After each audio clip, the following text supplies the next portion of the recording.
There's generally 15 rules for email etiquette. What are some important elements of etiquette that you feel are important for emails? Start off with a greeting. Start off with a greeting. That's good. Like saying good morning, right? Starting off with a nice, respectful greeting, good morning, or good afternoon, or good evening, or hello, or hi, everyone. That's really good. Thank you, Nadine. Any other suggestions on etiquette? Probably avoid all caps. That's really important. So avoiding all caps, very important. Why do you think avoiding all caps is so important? It can be interpreted as yelling. Yes. Yes. So email tone is very important. And much like email, it's like the same thing as our text messages, right? So whenever you get a text message from someone and it's in all caps, you think, wow, this person is yelling or something. Email tone is very important. And you usually Good grammar. And you usually with tone, you usually, if you see that someone's using all caps, you think that they may be upset or they may be yelling. Just chimed in and she said, good grammar.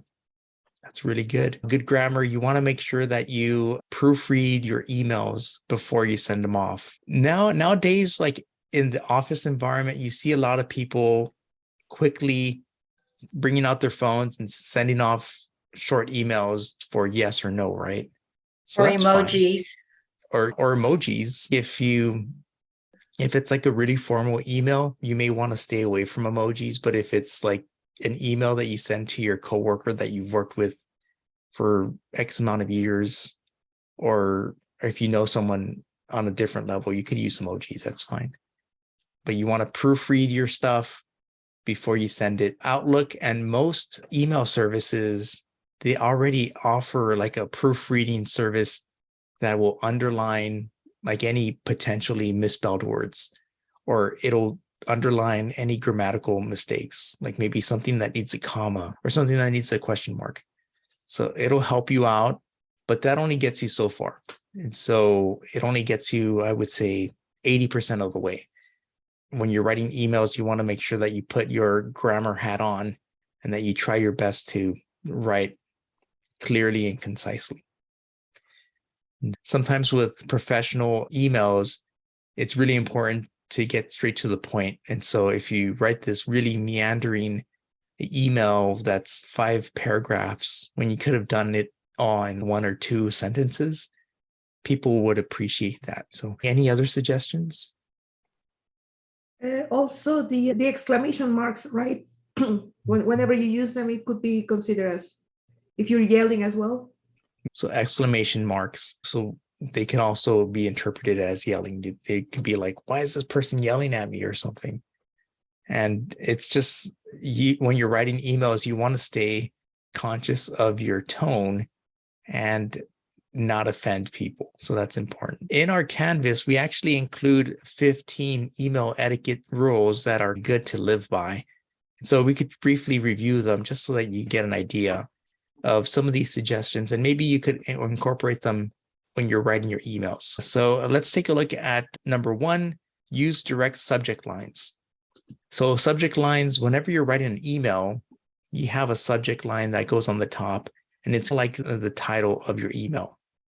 So you want to have a good description in your subject line. Subject lines are, you want strong subject lines that are brief, descriptive, whenever possible, oriented, action-oriented. For example, board meeting moved to Tuesday, 11/21. So that's pretty direct and succinct. And that's a better subject line than meeting date changed. So that's a much better one. If you put a nice descriptive subject line and add a brief message, it'll really go a long way. So you want to be descriptive, and something like this kind of gives you everything you need to know in that subject line, and the rest of the email can elaborate. Number 2, use professional email addresses. I have to say that I was guilty of, as a teenager, having an email address that was my nickname or something. So it's like little Robertito 84 or something like that and at yahoo.com. And so it's fine to have that for personal uses, but for a professional email, you want to have a little bit more, something a little bit more formal. And so you could kind of work with your email, and the emails are free. You could always create new emails, but definitely have the formal email that you could use for business. It's really important when you're looking for jobs, when you send off emails, to have a formal email. That helps out. Are we making an email for this class?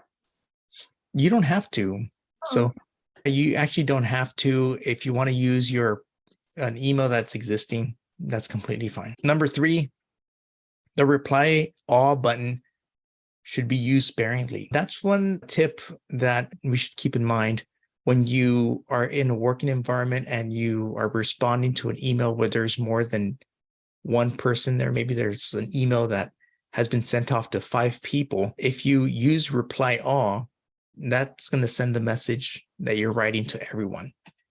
And then it creates a situation where people get tons of messages that may be too much information for them. And so when you're replying to an email, know when to use reply and then reply all. So if you're just sending a message to just one person, you want to send it reply. If you're sending it to the group, you want to do reply all. So sometimes when you send personal messages directed to one person, but shared to the entire group, people may ask, I really didn't need to see that. And so just use it sparingly. But it's not a big deal if it's done every now and then, but just in terms of etiquette, you want to know the difference between reply and reply all and using reply all sparingly. Number 4, adding a professional email signature. So email signatures are blocks of information that's added automatically to the bottom of the email. It includes, for many professional email signatures, it includes your name, your title, contact information, and additional info that you want to include. So that's a really good practice to do. In this class, we'll learn how to set up your email signature and have it look nice. It's really important. It's actually one of the first things that I do when I set up my workstation. I always set up my email signature. Use professional greetings. There you go. I think someone mentioned it before. So it's important to learn how to use professional greetings when it comes to email etiquette. Be careful when using casual greetings such as hey there or hi everyone. While casual, friendly greetings are appropriate in many types of emails, make sure you know what sort of audience you're addressing. So maybe at work you're really formal and you have to use Mr. or Mrs. or Doctor or what have you. So you want to make sure that your greetings are appropriate to the audience.